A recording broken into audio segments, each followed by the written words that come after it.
Não sou o mais habilidoso, sei qual lado do martelo bater, mas não sou muito mais útil em casa. Mesmo assim, tenho várias chaves de fenda, afinal, é uma das ferramentas mais comuns do mundo. Metade da sua casa é montada com parafusos e você precisa pendurar seu chapéu de alguma forma. Eu arriscaria dizer que praticamente todo mundo que assiste a isso possui pelo menos uma chave de fenda. Mas o engraçado é que se você é um espectador no Canadá, é muito provável que possua um tipo de chave de fenda que espectadores fora do Canadá provavelmente nunca viram ou mesmo ouviram falar em sua vida. O Canadá tem seu próprio tipo de chave de fenda, devido a um ponto único na história em que um grupo de tecnologias se uniu para impulsionar inovação. Mas essa inovação foi impactada por eventos mundiais poderosos da época, como a Revolução Russa, as guerras mundiais e a personalidade de Henry Ford. O grande debate entre a chave de fenda Robertson e a Phillips é uma história que merece ser lembrada. A ideia do parafuso, que é um plano inclinado que espirala em torno de um eixo central, é antiga. Os primeiros usos conhecidos foram uma bomba de água possivelmente inventada na Síria para irrigar os jardins suspensos da Babilônia, uma das 7 maravilhas do mundo antigo, no primeiro milênio da nossa era. O dispositivo estava em uso no Egito no 3º século a.C., quando o matemático e engenheiro grego Arquimedes de Siracusa o viu e descreveu. O dispositivo foi depois atribuído erroneamente a Arquimedes, sendo comumente chamado de parafuso de Arquimedes. Os parafusos também foram usados, pelo menos desde o período helenístico, para acionar prensas para extrair azeite de oliva ou vinho. Mas os parafusos não eram usados como fixadores como atualmente. Sem a indústria, os custos de produção seriam altos demais. Diversos métodos, como encaixes e cavilhas, eram usados para fixação, além do prego, que era muito mais fácil de produzir. Os parafusos, como fixadores, aparentemente não foram produzidos até por volta do século XV, quase sem menção em um manuscrito do final do século XV. Inicialmente foi usado para fixar partes da armadura medieval de Justa e, quase simultaneamente, nas primeiras armas de fogo. O fecho de roda usa uma mola interna para impulsionar ferro contra a pirita, produzindo uma faísca que acende o pó. A pirita desgastava-se rápido e precisava ser trocada com frequência. Então, um parafuso era usado pela facilidade de aparafusar e desaparafusar. Os primeiros chaves de fenda foram criadas para manter armas e eram conhecidas como torcedor de parafuso ou parafuso de virar. Tinham um cabo de madeira em forma de pera e se assemelhavam a uma chave de fenda moderna de cabeça chata. Esses parafusos e chaves de fenda eram feitos sob medida para dispositivos caros como fechos de roda e armaduras de justa, não sendo acessíveis ao povo comum. Em 1760, os irmãos Job e William Wyatt de Staffordshire patentearam uma máquina que usava uma lima para cortar roscas de parafusos, seguindo o passo de um modelo de chumbo. Isso permitiu a produção em massa de parafusos e foi um precursor das máquinas de produção em massa industrial. A ideia de usar um torno para cortar roscas foi aprimorada até que o processo de laminação a frio de roscas foi aperfeiçoado na década de 1880. Mas quase todos esses parafusos usavam apenas alguns métodos de torção, seja um hexágono ou quadrado girado externamente ou um slot plano cortado para girar internamente. Como quem já usou sabe, parafusos de cabeça chata e chaves de fenda apresentam problemas. Muitas alternativas foram propostas e patenteadas na segunda metade do século XIX, mas a maioria não era facilmente fabricada e os parafusos entalhados ainda prevaleciam. Porém, soluções estavam no horizonte. Peter L. Robertson nasceu em Haldimand County, Ontário, Canadá, em 1879. Robertson, um inventor, criou várias invenções, como um novo design de abotoaduras e uma ratoeira aprimorada. Em 1905, ele recebeu uma patente no Canadá por um novo design de saca-rolhas que se centralizava na garrafa. Por volta da virada do século, Robertson estava trabalhando pelo leste do Canadá, como o que era chamado de homem de alta proposta, significando um vendedor ambulante para uma empresa de ferramentas da Filadélfia. Homens de alta proposta, vendia os seus produtos em uma esquina de uma feira do condado, anunciando entre eles um dispositivo de design próprio, a chave de braço do século XX de Robert. Era uma ferramenta múltipla que podia ser usada como chave de grifo, suporte, torno de bancada, chave de fenda e fabricante de rebites. Ele a chamava de a maior ferramenta da Terra, mas havia várias ferramentas semelhantes patenteadas naquela época. Mas foi ao demonstrar uma chave de fenda com mola que Robertson teve sua ideia mais famosa. Ao demonstrar a chave de fenda de lâmina plana, ela escorregou e cortou gravemente sua mão. Isso lhe deu a ideia de uma nova cabeça de chave de fenda menos propensa a escorregar ou sair do encaixe. Isso não é um conceito novo. Na segunda metade do século XIX, diversos novos designs de cabeça de parafuso foram patenteados, mas a maioria não prosperou devido a dificuldades de fabricação, e porque praticamente todos já possuíam uma chave de fenda de cabeça chata. De fato, a ideia central de Robertson, uma chave de fenda de cabeça quadrada, não era novidade. Em 1875, Alan Cummings, de Nova York, recebeu uma patente para um parafuso que usava uma cavidade quadrada ou triangular em vez de uma fenda, para resolver o mesmo problema. Segundo a descrição de Cummings, a cabeça do parafuso comum com fenda é muito suscetível a danos, principalmente devido ao escorregamento da chave de fenda durante a fixação em madeira ou metal. Ao omitir a fenda e usar corretamente a cavidade e chave de fenda, garante-se segurança perfeita para a tampa metálica. Mas o design de Cummings tinha uma falha. A cavidade onde a chave de fenda se encaixava era estampada com um molde profundo o suficiente para ajustar a ferramenta, o que poderia deformar ou enfraquecer a cabeça do parafuso. Robertson tinha uma solução melhor, para a qual solicitou uma patente em 1907. O parafuso dele afinava os lados do quadrado gradualmente até formar uma pirâmide. Isso não só evitou a deformação da cabeça, como também ajudou a alinhar o grão de metal, unindo os átomos para maior resistência, segundo ele explicou. Tinha a vantagem adicional de menos desperdício, pois o entalhe de um parafuso entalhado geralmente era cortado, desperdiçando metal e enfraquecendo a cabeça do parafuso. Era menos provável escorregar, então poderia-se usar mais torque com o parafuso e a chave Robertson. Como era autocentrante, podia ser usado com uma mão, enquanto uma chave de fenda entalhada geralmente exigia duas. A cabeça do parafuso Robertson era menos propensa a deformar e sua chave era mais eficaz em removê-lo caso isso ocorresse. Também era superior a um parafuso entalhado se este tivesse sido pintado por cima. O parafuso e a chave de fenda de Robertson eram especialmente atraentes para fabricantes de móveis e construtores de barcos, pois um parafuso de cabeça chata, desgastado, danificaria o material ao redor, reduzindo o valor do produto. O melhor do parafuso Robertson é que ele poderia ser formado a frio, pois o carimbo se estreitava dentro do parafuso, permitindo construí-lo sem precisar aquecer o metal. O design de Cummings, apesar de engenhoso, provavelmente nunca foi produzido durante a vigência da patente devido à dificuldade de fabricação do parafuso. Mas o design de Robertson poderia ser fabricado de forma barata aos milhões. Chamando sua invenção de a maior pequena invenção do século XX até então, Robertson obteve investidores para abrir o PL, Robertson Manufacturing Company Limited, em 1908. Ele construiu uma fábrica em Milton, Ontário, que lhe deu isenções fiscais e um empréstimo de $10.000. A patente foi aprovada em fevereiro de 1909 e a empresa já estava preenchendo pedidos desde então. Robertson tinha só 30 anos. Apesar das dificuldades iniciais com concorrentes locais contestando sua patente, o parafuso Robertson ganhou gradualmente adesão entre construtores de barcos e fabricantes de móveis, segundo a empresa Robertson.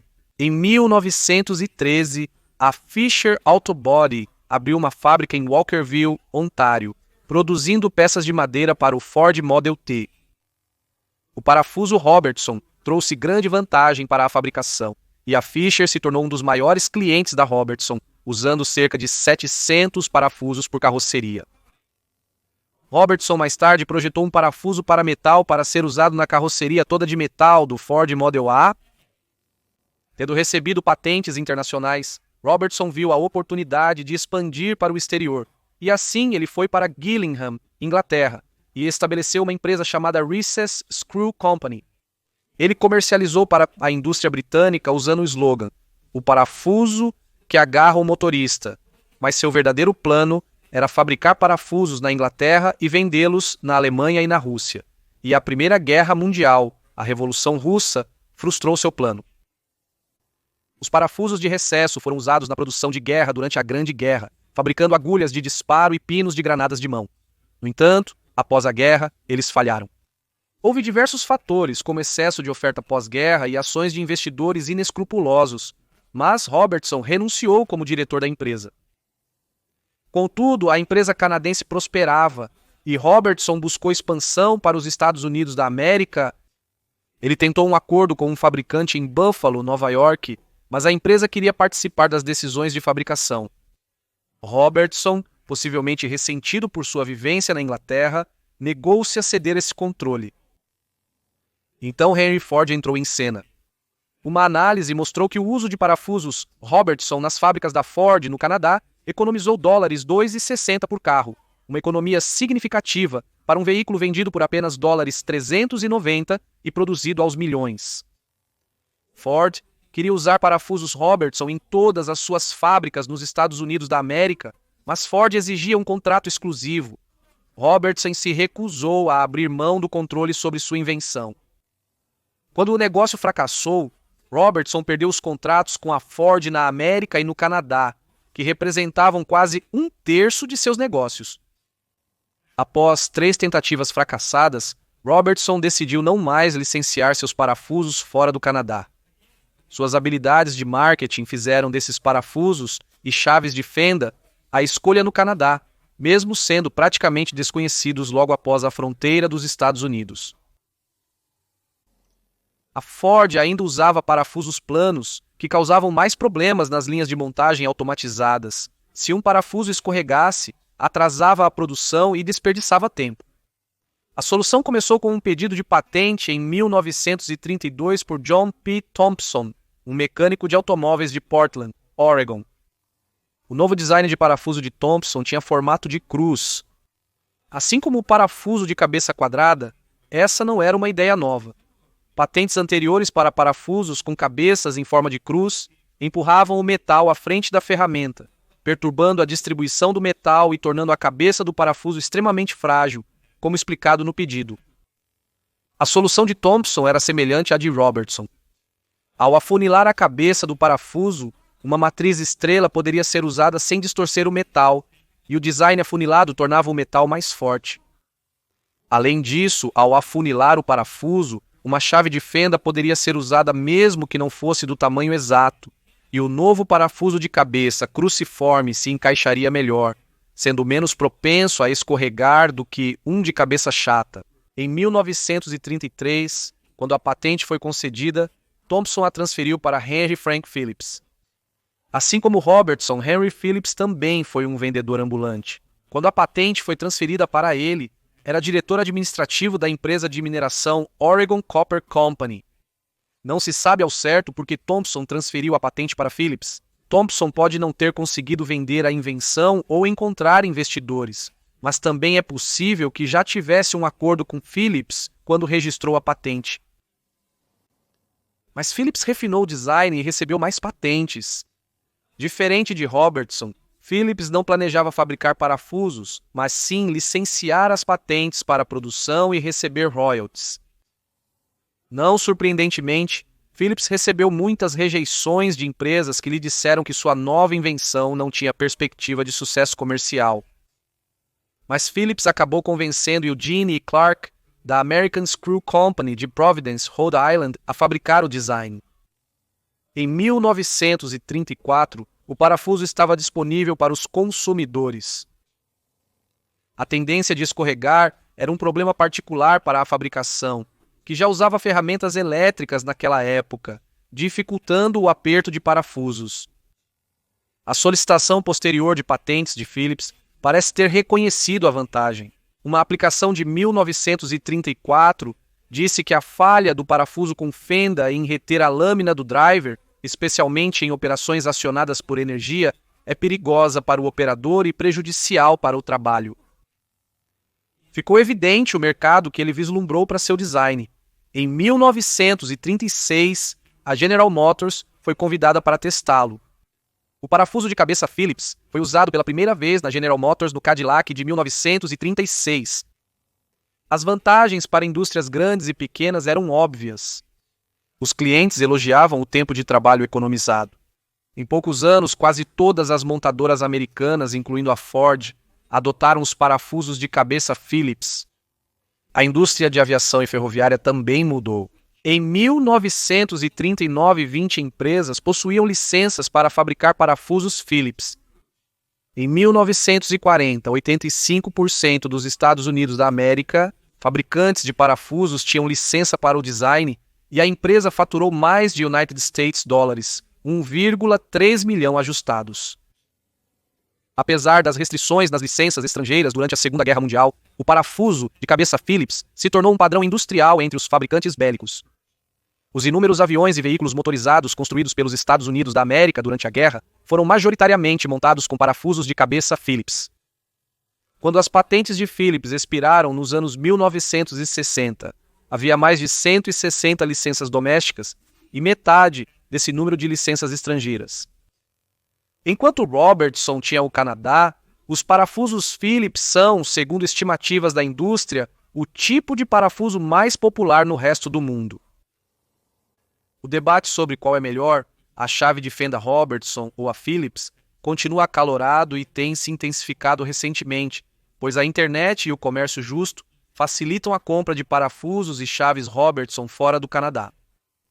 A chave de fenda Robertson segura melhor o parafuso, o que significa que você não precisa usar tanta pressão para girá-lo sem escorregá-lo, e é menos provável que o danifique, problemas comuns em chaves de fenda Phillips.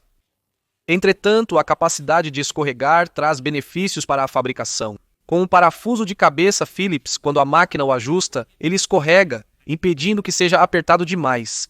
E como uma vantagem em casa, em um aperto, você pode usar uma chave de fenda de cabeça chata para girar um parafuso de cabeça Phillips, e você não pode fazer isso com um parafuso Robertson.